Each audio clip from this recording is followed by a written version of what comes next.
Sir ये जो कल आप लोगों का चुनाव हुआ है, इसमें आप अध्यक्ष पद पर जी, विजेता घोषित हुए हैं, जी। तो क्या कहना चाहेंगे आप? हमारा संगठन राजकीय वित्त लेखा शिक्षा कर्मचारी एसोसिएशन 1994 से मान्यता प्राप्त संगठन है। हर 2 साल में चुनाव होता है। कल हम लोगों ने जो है क्रांति कार्यकारिणी की जो है बैठक बुलाई थी, चुनाव भी हुआ है, जिसमें मैं नागेंद्र प्रसाद पांडे अध्यक्ष और विशाल कुमार उपाध्याय हैं बलिया के, वो महामंत्री। देवरिया से आनंद कुमार शर्मा वरिष्ठ उपाध्यक्ष और रवि गुप्ता कोषाध्यक्ष पद पर चुनाव जीते हैं। जी। लगभग लेखा संगठन में चूँकि कर्मचारियों की संख्या बहुत कम है, 128 कर्मचारी ही ऐसे हैं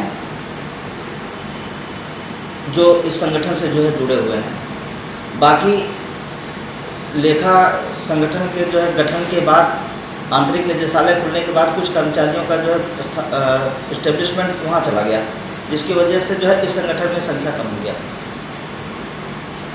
तो इस जीत का श्रेय आप किसको देंगे? अपने कर्मचारियों को किस प्रकार से धन्यवाद ज्ञापित करेंगे? संगठन में सभी जो है मिलजुल करके काम करते हैं, सभी को जो है धन्यवाद ज्ञापित करूँगा। जो लोग आए, जो लोग अपरिहार्य कारणों से नहीं आ पाए, तो सभी का जो है धन्यवाद। संगठन की कुछ समस्या भी रही होगी? संगठन की ज़्यादा तो समस्याएं नहीं हैं।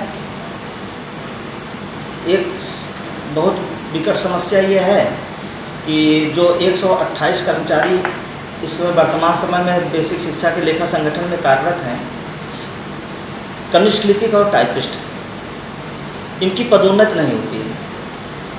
86 में लेखा कार्यालय का गठन हुआ था, तब से जो कर्मचारी कार्यरत हैं वो उसी पद पर कार्यरत हैं, उसी पद से सेवानिवृत्त हो रहे हैं। जबकि इन्हीं के साथ चाहे वो कनिष्ठ लेखा लिपिक रहे, बल्कि चपरासियों का जो है इधर उधर करके जो है लोग पदोन्नत करके जो है प्रमोशन पा लेते हैं और सहायक लेखाकार बन जाते हैं। लेकिन ये जो पद हैं कनिष्ठ लिपिक और टाइपिस्ट के, नियमानुसार इनका भी जो लेखा से संबंधित कार्य करते हैं, इन्हें भी पदोन्नत का अवसर मिलना चाहिए। तमाम पत्राचार हुए, मुख्यमंत्री तक के यहाँ भी जो है पत्राचार हुआ, शासन प्रशासन में बैठकें हुई, वहाँ भी निर्णय हुआ कि कम से कम जो है 2-3 पदोन्नतियाँ जो है किसी भी कर्मचारी को मिलनी चाहिए। लेकिन अभी शासन स्तर पर कोई भी जो है निर्णय इस पर नहीं हो पाया है। तो हम लोगों ने कल जो चुनाव किया है, इसके बाद नए सिरे से एक बार फिर उसमें एकत्रित हो करके लगेंगे कि इसमें जो इन लोगों को भी कम से कम 1-2 पदोन्नत तो होनी ही चाहिए।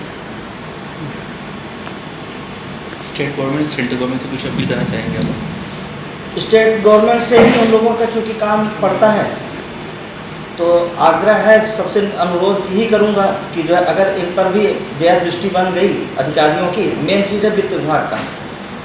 प्रशासनिक विभाग से तो जो है प्रस्ताव जाता है, लेकिन जो है वित्त विभाग में जो है अटका दिया जाता है। हाँ, वो जो है वहाँ के कुछ शासनादेश ऐसे होते हैं जो 2 अर्थी होते हैं, उनको समझना बड़ा मुश्किल होता है। जो है किसके लिए कौन सा आदेश करेंगे, कौन सा आदेश नहीं करेंगे, जो है कुछ समझ में नहीं आता जो है कि ये हमारे ऊपर प्रभावी है या नहीं है।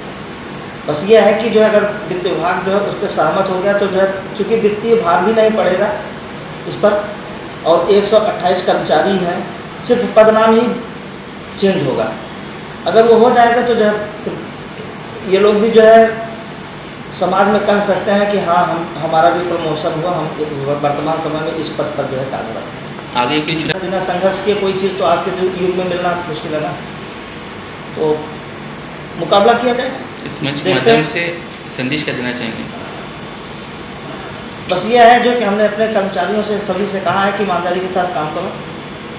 अगर आप अपने कार्य के प्रति वफादार रहेंगे तो स्वाभाविक सी चीज़ जो है उसका प्रभाव जो है हमारे ऊपर, हमारे परिवार के ऊपर, समाज के ऊपर, शिक्षकों के ऊपर पड़ेगा। ठीक।